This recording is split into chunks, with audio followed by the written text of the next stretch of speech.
There is not a single person in Chicago who is not at some level of increased risk from COVID, because our outbreak is surging in ways we have never before seen. A stern warning from city leaders who say the second surge is worse than what we saw in the spring, with no signs of slowing down. This increase in cases is already leading to an increase in hospitalizations, ICUs, people on the ventilator. We've seen a small uptick in deaths, and unfortunately, there's no reason to think that won't also slow down. Today, there were 1,395 new cases reported in the city of Chicago.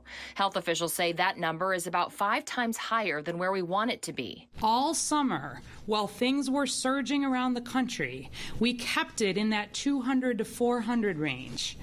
And then just over the last month, this is what we've seen. The city's test positivity rate is 10.9%, slightly higher than what we're seeing at the state level, which is also looking grim. Illinois has now surpassed more than 10,000 Illinoisans lost to COVID-19.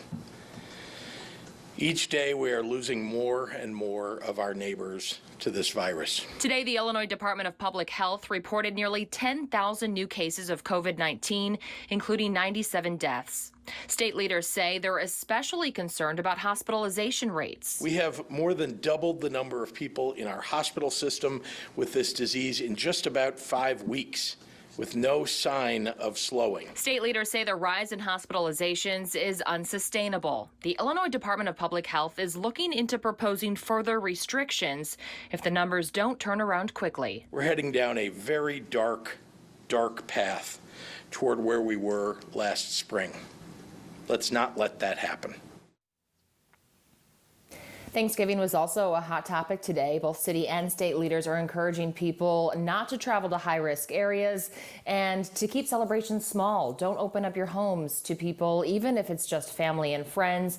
We are also expecting the city to outline some new travel restrictions within the week. They wouldn't go into detail about what those are today, but hinted there could be some changes coming.